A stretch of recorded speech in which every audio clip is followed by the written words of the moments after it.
Well, you've had a big year.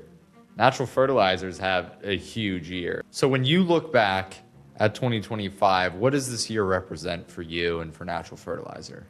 2025 is going to represent the year that we defined our vision. We are taking nutrient management to the next level. We are managing manure. We're covering 60,000 acres plus and working with all the livestock producers that we can in our area. And then I feel like, is this all it is? Am I going to quit now or what? Right? So now really had some opportunities come about with things that we'll talk about today with funding sources and how we're actually going to make this happen. And you've done years and years of work before this, and you started off the year on a pretty big note.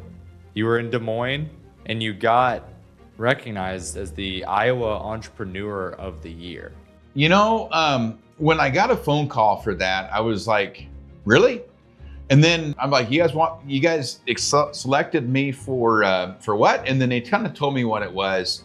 And, you know, it's kind of a cool thing, you know, really they're selecting businesses that, you know, have worked in a small business administration in the state of Iowa a little bit. And they're selecting businesses that they see as being successful or taking off and moving. And, you know, it was fun. We went out to the Capitol building here in Des Moines. And, you know, the thing that really, I thought, again, like I said, it feels like all these things are meant to be. I was able to be connected with policymakers and have more of an influence now, because now they look at me and they look at our business, not me, they look at our business and they say, wow, these guys are really trying to do things and they're really spearheading some things that are talked about a lot: nutrient management, nutrient recovery in the state of Iowa, and being recognized as an Entrepreneur of the Year in that field, I think just really made me feel good. It made me feel like the things I've been working on for the last 20 years are actually being recognized, and I think they're going to start coming together more and more. Right. Yeah. It's one thing to believe in your own vision, and it's another when outside institutions start to validate it and start to see it. So what do you think that recognition affected for natural fertilizer for this year? Do you think it affected how you thought about the company and where it was headed? It actually gave me even more excitement, right? It gave me like, this is going to happen. And when I first started 20 years ago, right, I had a number of people, I was a 23-year-old kid, and a number of people telling me, this isn't a thing, Abe. Like, this isn't something that people really care about, managing manure and different things. I mean, if you want fertilizer, go buy it at the store. You know, and 20 years later, there's a whole different mindset, right? So how nutrients are being managed, what sustainability looks like, you know, all those things look different, and it feels like we've been working on something that was meant to be, and here we are. And so it just made me feel really confident about the focus and the vision that we're on. Yeah.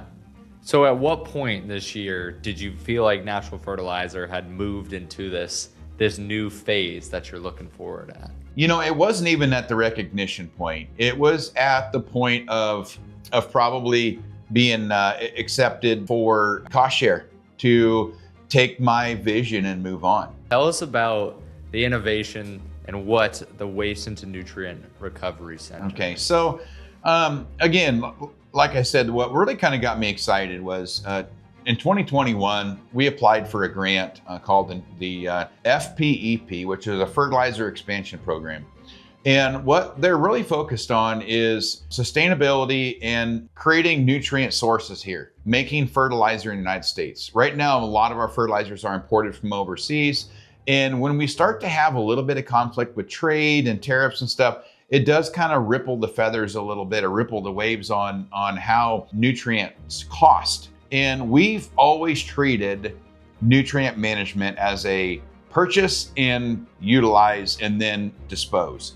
And I think people don't understand what I mean by dispose. If those resources don't get utilized and back onto the ground where they need to go again, they're just disposed of. They're just deposited in places where they don't need it. So by us being accepted into the FPEP program and have cost share that supports what we're doing is just giving me all the confidence in the world that I'm on the right path with this. I have to leverage a lot of my equity to this, and I am that confident that we're on the right path with this. And I'm not even really worried about the equity loss. I'm looking at long-term what needs to happen in the United States for us to be sustainable. Right now, we have all kinds of things happening with water quality. And all of the things that I'm talking about today with managing nutrients has an effect on all of those things. And you have named this center the Winner Center. Tell us about the name. Tell us about what that represents for you and everybody involved with it. You know, when I first started my business, and I think Beckett and I will do another run on this one day, and I want to make sure everybody's clear about how I did it because it's a very fun story. But as I was moving through that process of starting my own business, I wanted to say, I tried to say, is this going to work? Is this the right thing, right? And some people had some naysayers, but the one thing I constantly remind myself is if everybody wins in this transaction, it's impossible to fail. So we were calling this the Winner Center, it's abbreviation for Waste into Nutrient Recovery, right? So waste streams, and we're gonna recover these nutrients from this. When you have a waste stream, somebody has to pay to get rid of that. The winner in that case is gonna be the person that owns the waste stream. They're gonna find a recyclable place to haul it that makes them feel good about doing the right thing with the product, but then also probably gonna save a little bit of money because we're gonna be able to reuse that some other way, right? The other winner is gonna be the farmer, right? So the farmer is gonna find an alternative nutrient source that is better for his soil, improves productivity, and hopefully not as volatile a pricing as what commercial nutrients are. Maybe not every year be the cheapest, but I would say every year going to be the consistency on price. And at the end of the day too, they're getting a product that is not only buying them N, P, and K, right? They're not buying vitamins from a pharmacy. They're buying a whole diet from the grocery store when they buy recycled fertilizer, which is a compost or a manure or something like that. Those two are the winners right there that I would say are going to win the most. The second's going to be the environment. We're going to take a nutrient resource that is maybe not being utilized properly. If it goes to the landfill, it could potentially cause methane emissions through the decomposition of organic materials without oxygen. If they just land apply it to the same fields they have for generations, then those soils get overloaded. So the environment's going to win on soil productivity, nutrient recovery, and potential methane reduction.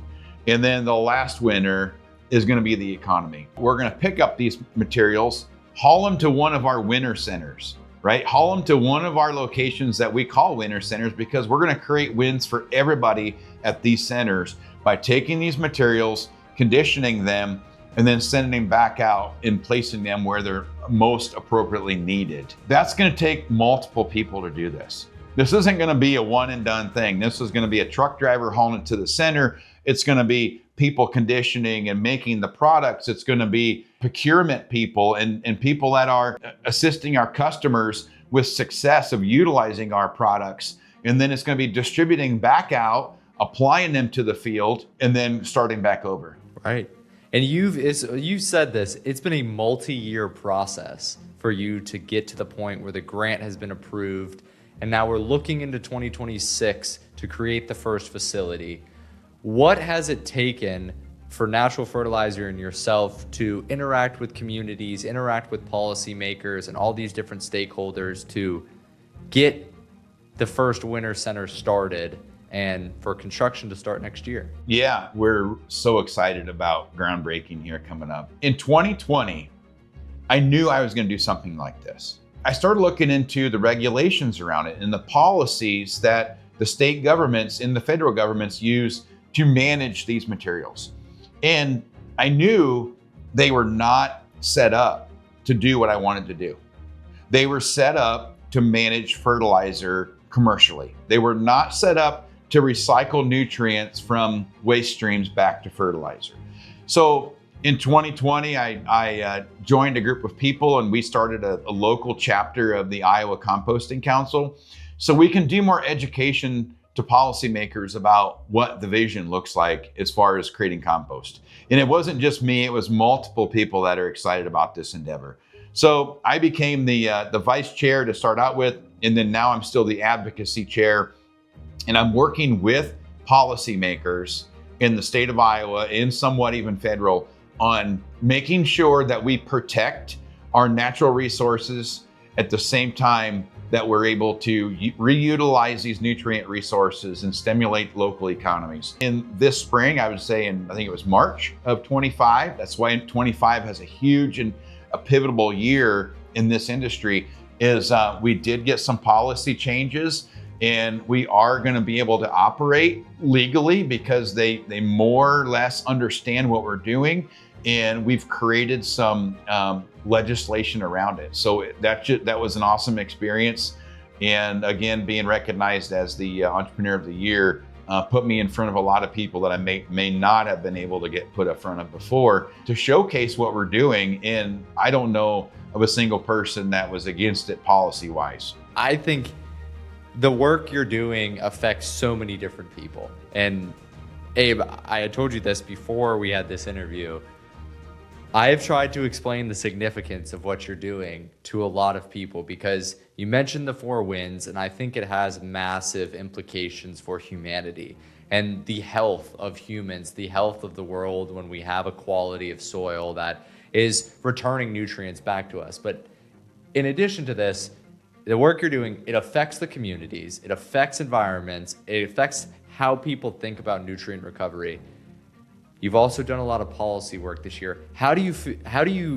What do you think your centers and the work that Natural Fertilizer is doing, what do you think this work is doing to change the broader conversation around sustainability? Educating the people about what these facilities are actually going to be like is the next part of this. Am I making something absolutely brand new technology? No. Mother Nature designed this. Human populations have created this problem. I'm not trying to be that way, but by all of us living in larger communities in confined areas, we bring all the food materials to one spot. So we have to have a system that takes the end result back out to where it originated from. So we have to have a facility, and there's no way around that, right? We're getting so much support from the general public around saying, I am so excited about this. I want our schools to come see this. I want the kids to recognize what this is. Right now, the low-hanging fruit for the winter centers are going to be food manufacturers. They have a waste stream that they want to see something good come of it, and they would like to have a reduced cost if they can. But I think if they could almost just get it gone for the same price that they are today, but make something good out of it, they want that. The average person living in a larger community, you can't just throw it outside on the street, right? I mean, it's not going to decompose. It's not going to be in a situation. Everybody can be involved. And I think that once it starts, people are going to be asking their trash hauling agency, waste management or whoever, and says, hey, do you have a nutrient recovery recycling system?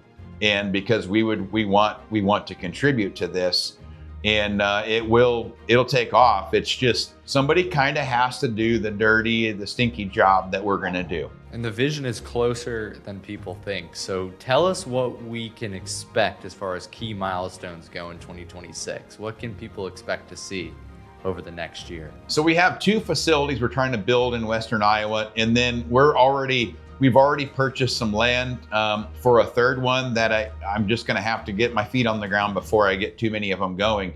But what we're hoping for in 2026 here is, right now I'm signing agreements with contractors. We're buying equipment, and as soon as the ground thaws out back here in the cold state of Iowa, we're going to be pouring concrete, erecting buildings, and signing up procurement products. My goal is, if we get started here this spring, that we're going to be starting one of our first batches of natural fertilizer at one of the winter centers probably by July. Then we can be getting some of the first customers utilizing it by fall of 26. And by the fall of 26, probably starting construction on our 2nd winter center about 60 or 70 miles further east. That's a fast timeline to change the world like this. So you have mentioned 2 facilities, a third one that you now have the land for. So it's not just about doing this once, doing it even in Iowa. It sounds like you're building a repeatable system. How do you see this expanding farther, and how could this impact communities outside of Iowa? I tell you, over the last 20 years, it's been, how do you manage it? How do you trace it? How do you actually record it and just manage the whole business of moving large quantities of materials around? And we've built systems around this. We've got a product called web-based product called Ag Simplified that manages all the logistics, the sales, the CRMs, and everything else. We've got our own kind of designs on some of our equipment and infrastructure, and we're really trying to figure out what's going to be the best way. And over the next 5 years, we're going to be looking for participating business owners, people that love the vision that we're on. They want to own their own business, and we would love to coach them into or partner with them in other states around the nation to grow this model. But we're interested in partnering with more people and not growing them all ourselves. We want to be a player that keeps educating and keeps growing this industry. Yeah, and you mentioned the technology component of this. You've built out Ag Simplified. It's been a technology you've been investing in for a while. You did a larger push on this year. What has been the development for Ag Simplified this year? We know for a fact that there's all kinds of people that want this product, but we don't know who they are and how to get a hold of them. So we're doing more with marketing. We're doing more with CRM to be able to capture these leads, call the people up, and they're going to say, wow. And we've had that happen. Wow, you're the person I've been looking for the last however many years, right? They want these materials. They don't know how to access it. The other part that we're adding is, we want to make the best product that we can out of the materials that we're getting. So we want to be able to create recipes based off of the waste streams that are coming in and make kind of a really close to as consistent a product as we can by micromanaging the inputs and then micromanaging the process.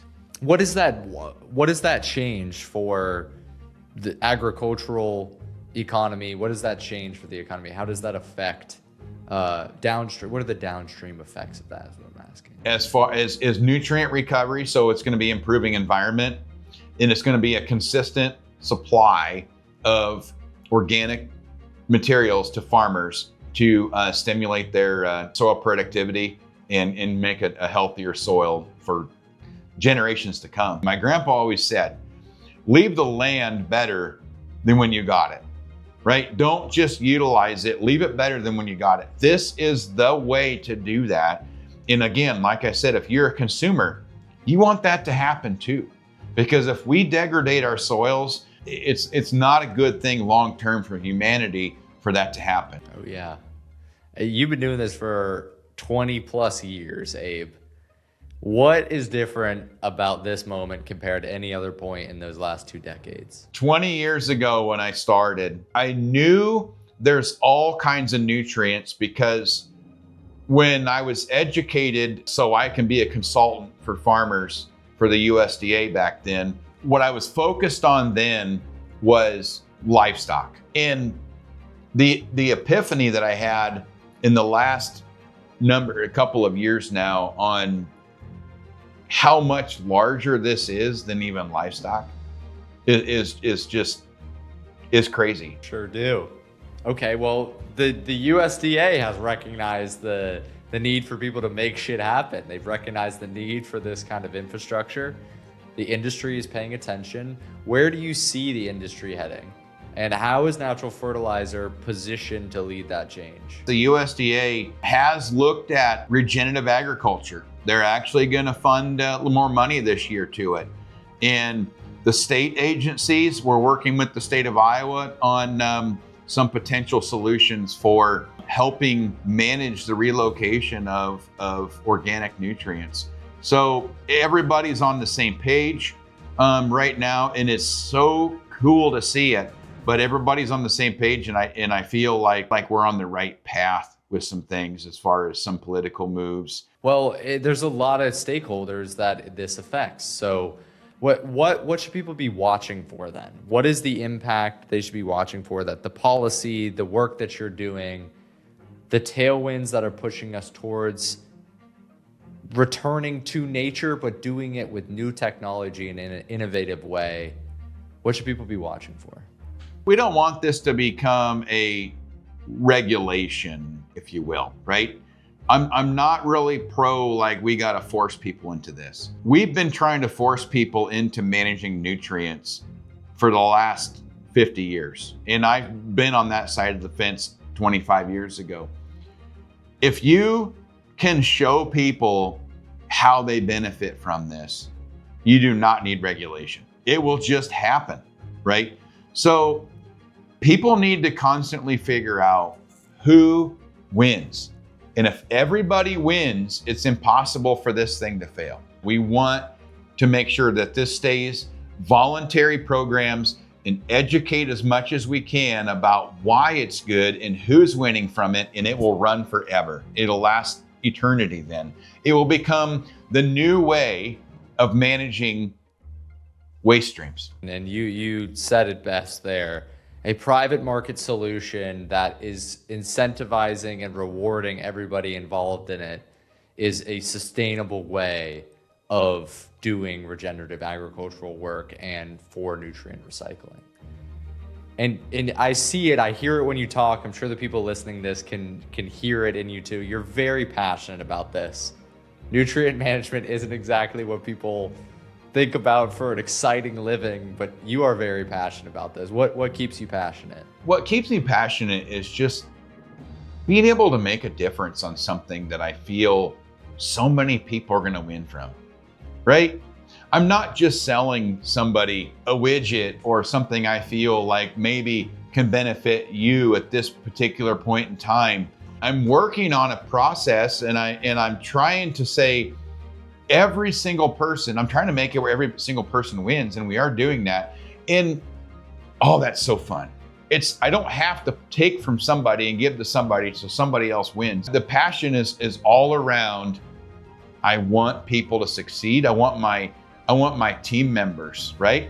I want the people that work with me, and whether they're my marketing team that I contract or whether it's employees that work right here, I want them to say, man, we are on to something that is so fun and is like gonna make an impact in the world, and can look back when we retire, all of us, and say, I was a part of that. You're a leader, Abe. Over the last year we've worked together, I've come to know you better and seen the work you're doing. You are a leader and you're leading an industry. Well, we've talked a lot about the vision, but the vision doesn't happen without people. One thing that you've talked about for 2025 is the intentional team building you've done. So walk us through who you brought on this year and what are the roles you've built out. To be able to expand this thing, I'm gonna really need a lot of people. In 2025, I hired a gentleman that's coming in and helping me with kind of the core management, right? Helping me build teams, helping me identify the roles and job descriptions of what we're gonna need to expand this thing and do it the right way. His name is Trent. He's been helping me a lot this last year to get that moving.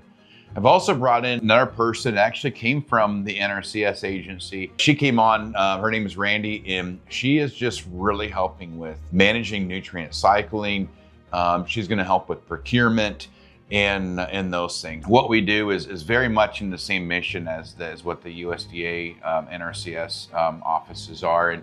And we're into nutrient management. So we brought her on, and then also we brought Justin on. And Justin is really doing an outstanding job of connecting with farmers and feedlots, helping us expand our network. So these people are strategically placed where we need them to be in Western Iowa and for our growth. If you're watching this and you think that, man, this is something I want to be involved in, we're going to need more people. We're going to need operators. We're going to need truck drivers. We're going to need more procurement people, people that want to help with marketing these materials. So don't be shy. Reach out. I know that you will not be disappointed working with our team. So you've been doing a lot of things over the last 20 years. So now's the time to build out the team around you. What's changed for you as you've hired out people around you? What is your role developed into? Yeah, so, obviously I'm an agronomist and a good old farm boy, right? And I want to stay involved in that. But I do have to kind of go to the next level, right? And I have to look at the financing, the strategic side of the business that helps us grow, building the team members, helping them understand our vision and our mission and why we're doing what we're doing. So we're all on the same page, we're all aligned and moving towards the same end goals. And you know what? I've had an experience over the last 2 or 3 years now to develop my leadership skills. And I'm having a lot of fun with that, really. It's really neat to be able to identify talents in people and bring people in that maybe they don't even see themselves in a position of leadership or in a position that I put them in. And I say, I think I see this in you. And it's really fun to watch them grow in that position and move forward. Yeah, and you've had a lot of developments around technology, the Winter Center, but one of the things that you decided to do, Natural Fertilizer decided to do in 2025, was to focus on what technology are you using to do composting at scale. Tell us about what aerated static piles are, what is ASP, and why did you choose it over other composting methods? So ASP is called aerated static piles, and it's fairly new technology, but it's not brand new. The goal of this is going to be, we bring in materials and we can make a more consistent product. We can manage the oxygen levels in the pile a lot more consistently. We start out with a pre-mixed product, so everything is fairly uniform. And the goal of this is going to be minimizing the amount of times we have to handle the product. So one, it'll help manage our labor and manage our costs, but then also we'll be able to hopefully use less fuel during the process, which is another, over a long period of time, it'd be nice to be able to say that we're really trying to think green about how we are manufacturing our products as well. ASP is going to help us get there and be able to process more material faster with hopefully less carbon fuels emissions over the time. We are working on continue working on a product called Ag Simplified. When I started my business 20 years ago, there was no technology, and there still really is no technology to managing the business of this, right? How do you track where each ingredient came from and push it through the system of procurement to sales, to loading it, to trucking it, where it came from, what the analysis is, how much do we want to apply to this field, and then tracking all the way through the process to prove and have records of what we've done.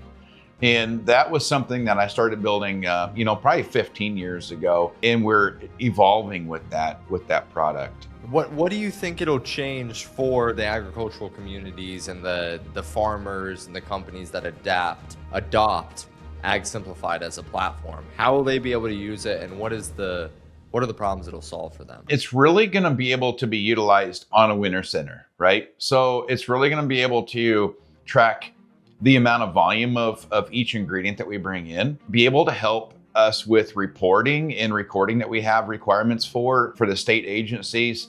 We have to report where we get the material from, how much is it, or how much volume are we getting daily, weekly, monthly, annually. Be able to know the ingredients that are in it, right? And the amount of nutrients that are in it, the carbon to nitrogen ratios. And there's also going to be recipe tools that we're expanding into it. So we know we want a certain recipe of carbon to nitrogen, moisture content, all the different minerals. We're going to design the exact ingredient recipe or the exact nutrients that we want of each load. We can come in and find materials that different food waste products, different any organic waste stream, and be able to add that in and then say, how much do I need on a percentage basis of each one of these ingredients to make my perfect recipe? And then we're going to be able to manage the temperature, manage all the way through the production cycle of it. There's a lot of things that this product does. I mean, it is really cool. It helps our sales team know how much volume that we have. Someone gives a call and says, hey, I'm looking for this product. We can quickly look at our dashboard and say, yeah, we have it within 60 miles of you. How much would you like, right? And then we can create a sales order right from there. It'll give them an exact quote. It'll dispatch all the work and complete all the documents. So we're trying to make this a one-stop from the start to finish, be able to track the entire process in the sales and logistics of it. So it's a lot of effort going into it, but and it's not over yet, but I feel like it's going to be a tool that's absolutely necessary to making this thing scalable. Yeah, it'll create a lot of operational efficiency and save people a bunch of headaches as technology does. We've talked a lot about winter centers. We've talked a lot about the tech that you're investing in, even some of the policy that you're involved in. But what we haven't talked about is what products that you were providing to farmers this year. We were looking at the future. So tell us about the natural fertilizer products and the soil solution products that you're offering now and what they have done for farmers over this year and in the past. Our soil solutions company has worked with a byproduct of production of lactic acid. The byproduct is called gypsum. Gypsum you can mine from the soil. You can also get it in a byproduct, and hopefully it's a little bit more reasonable that way. And it's a very consistent product. Gypsum is used as a soil conditioner that helps your soil breathe and helps your soil digest the materials that are already in it, help the nutrient cycling work better within the soil. So that's a product, that's one of the trademark products called ProCal 40 that we have through Soil Solutions. Natural Fertilizer Products is working on a more of a designed product that contains gypsum, it contains compost and other minerals, and it's called Thrive Natural. That product is going to be able to have it's built on a recipe to kind of look at all the different angles. We need sulfur, calcium, phosphates, potassium, and we're going to constantly evolve that product. So it feeds the microbes, it feeds the soil, it feeds the plants, and there's very few products out here that can say they're a one-stop shop, right? And a lot of your customers and farmers are buying commercial fertilizer before they start working with you because, I mean, it's what they know, it's what they've used. The past year has been there's been a big educational push that you've gone through. You've created a lot of videos, you've created a lot of resources to educate farmers. So what does the educational process look like when you're helping farmers understand recycled nutrients as strategic inputs and considering natural fertilizer for their fertilizer needs? You'll go to a doctor and you'll try to figure out, have them take your vitals and maybe pull some blood work and figure out, okay, you're short of XYZ or whatever to get you back to your maximum performance. That's exactly what we want to do with the soil. We want to take its vitals, pull some nutrients, figure out, is the soil hard? Does it not get enough oxygen for the microbes to survive? Do you not have enough phosphate, potassium, any micronutrients that we need to correct? Is your pH out of balance? Do we need to look at ag lime for some acidity correction? So we want to look at all of those things before we really make any decisions. That's the very first place to start. So first, you're starting with educating people about helping people understand their own soil and how their needs are going to be met through natural fertilizer. You described this process to me through supplementation. Tell people about give people the analogy when you're talking about supplementation, how we take vitamins, how we take supplements, and how that applies to soil. Think of compost and manures or natural fertilizers as a diet. We could go and buy protein, we could buy magnesium supplements, phosphorus supplements, and calcium and all those things, and go to the pharmacy and pick up those ingredients, and we will fix our the deficiency. But are we really consuming anything? We're not ingesting any organic matter or energy or any of those things, so we really can't live on supplements. That's what agriculture is trying to make the soil do today, right? You're only going to buy phosphorus. You're only going to buy nitrogen. You're only going to buy potassium. The soil can't live on that. The soil needs carbon, which is our fiber in our diet. It needs energy, which is going to be carbohydrates in our diet, but nitrogen would be energy as well in the soil. So it needs these things, more of a complete diet to survive. And we have tried to push agriculture into supplementation, and that is not a long-term fix. Compost, manures, organic materials, they contain the full diet. You've done this online and through your content and for many people you've talked with, but in that spirit, give us a flyby of what the nutrient cycle is and help us visualize the process from start to finish. All the nutrients that we consume every day, they're not consumed and gone. Every bit of nutrient that is in this world, on the planet, starts from the soil.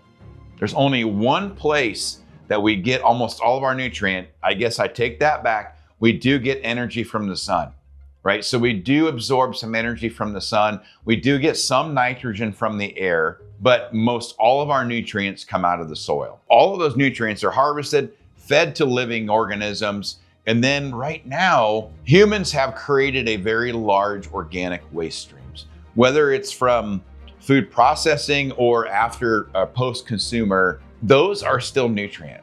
And today they may go to the landfill, right? And that is, from there, they're in a big black hole. They're gone. So the nutrient cycle stops. What we're trying to do here with Natural Fertilizer products in the Winter Center is all the way from the day those nutrients are harvested from the soil, they're fed livestock, fed humans. We want to take all the waste that's generated from humans and recycle those things back to the soil to grow the next crop and complete that cycle. Our health is going to be dependent on it. And people hear about this through the media. They hear about the environment and the nutrient or the regenerative agriculture that's becoming more and more popular.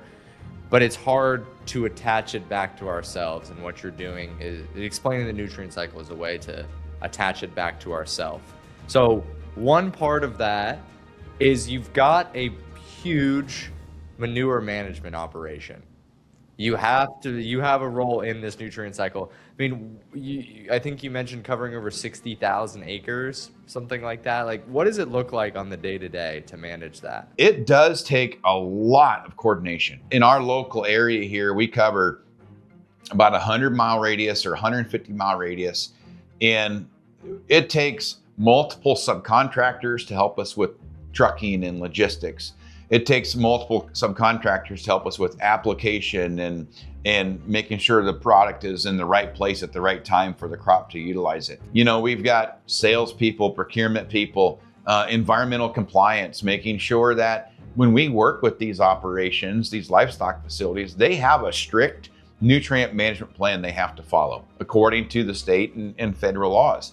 So we make sure that they're always meeting the requirements for environmental, safety and sensitivity, and then and push everything through. So it takes a full year to do it. In this business, you are always managing 1 year in advance. You're not managing the year that you're in. You're always looking at the next one. Is there anything that is going to be different about 2026 and 2025 that you've set in your planning this year? When you've been planning a year ahead, what's going to be different about next year? This will be the pivotal year to say, hey, 2026 was the first year we actually took upon our mission to start taking in food waste. Other people utilize it to a certain level, but I don't think anybody's going to put this much thought and effort into what we are doing for nutrient cycling. We are not composting food waste or wasted organics and just putting them on our yards and our lawns and gardens. We're going to be looking at big agriculture and really trying to take a bite out of how much fertilizer is needing to be transferred or purchased from outside sources and brought into our communities. When we bring materials in from other countries, fertilizer products, about 85% of that expense that a farmer makes on buying exported or imported fertility goes overseas. It does not stay in our state, our county, or barely even our nation. 100% almost, maybe 95% of the dollar that a farmer is going to spend on our product stays almost within the county, right? It's definitely going to stay within the state or the surrounding states, but all of the money is going to stay right here. And that is a very big thing for economic impact of the United States. So it is neat to be able to say we are not only affecting how nutrients are traveling, we're affecting our local economies, and we can maintain a nice, vibrant, small community where our kids can all go to school in these local towns and survive, in the cities and the towns and the schools can survive because there's local dollars being transferred. And that is something that I'm almost as much excited about as nutrient cycling is the local stimulation of our economies. It is a big conversation today about the size of communities. I think that's a question that's being asked around the United States, but really globally is, are we actually shrinking down the sustainability of what are the communities that sustain themselves, and how are we going to make things more regional instead of global? What do you think changes for a community when it has a self-sustaining economy, or at least parts of it, that is consistently being stimulated by the food production and the agricultural system in there, and the nutrients are being recycled that are from this community? What do you think changes over a 10, 20-year, 50-year period for a community? I would love to see our schools and our local small communities, be resilient again. And I'm hoping that over time, if we keep more of the financial investments that people make local, these small towns are going to be resilient again. I'd like to be a part of it to help people continue to grow that, because it's just going to offer other businesses to come to town to support the industry. So it's not just one thing, and it's not Natural Fertilizer is going to hire all these people. It's going to be the tire guys and the fuel guys and all the support that has to go along with this. Fertilizer really does make or break a community for its ability to continue to grow food and be sustainable over the long term. It's the hidden, I guess you could say, the hidden linchpin that if it's not there, you have a matter of time before things can go out. Like you said, this could be a long conversation, but if you really think about it, what we're doing is we're working with livestock facilities, and livestock is a very important employment operation in the Midwest. Then when we process all these foods, right? So keeping the farmer sustainable, keeping the livestock operation sustainable, keeping the food processors sustainable, we're having a part of all of that. We're hopefully benefiting the bottom line of that entire agricultural community by repurposing waste streams and turning them into a fertilizer product. It does. Okay, I have another question that I just thought about in relation to waste stream processing. Some of these cattle operations are using antibiotics and using medicine for cattle, and also for food waste streams. There's different chemicals that are introduced in that process, or different genetic modifications that are introduced. How does that affect the food waste recycling and the animal waste recycling that you're doing? There is a common scare about the manures containing antibiotics that we've fed to livestock. And there is going to be some residues left in there. The nice thing about composting is it's going to get rid of most anything that was left, right? And I would say a lot of people get to be a little bit over concerned about how much of that stuff that we use in livestock over the years. But really, that stuff is, a lot of those antibiotics and stuff are fairly expensive, and growers are only using them as much as they have to. I'm not too concerned about it, but again, when we compost these materials, all the diseases, all the vectors, a lot of the ingredients that we utilize in production are consumed by microbes. So there's a lot of work that you do behind the scenes that people will never see, won't ever hear about. What are you most proud of from the past year? I am the most proud of being able to develop people and to be able to develop the team members. I am so proud of the team that we've established and that we're going to continue to do. And I'm really proud of being able to stick with it, right? Even though sometimes there's some naysayers and you're looking at this like, you know, we're gonna manage manure, right? We're gonna manage these waste. I mean, what goods comes of that, right? So being able to kind of continue to push forward and keep the tenacity that I need to have to make this thing happen.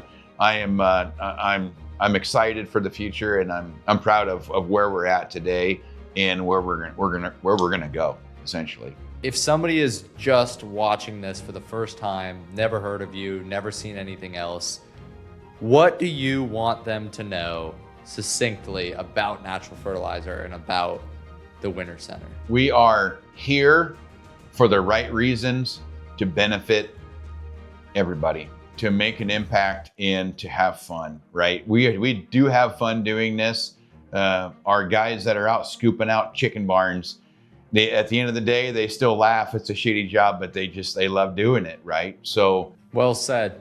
2026 is going to be a big year. It's going to be very exciting to see the impact that you have, and we are excited to see the Winter Center take place and have construction. I know you might be having a big party around this in the summer, so if that rolls out, I'm sure the people will hear about it, and you'll see some folks there that are excited about this move and want to contribute. Thanks for your time, Abe. Thank you.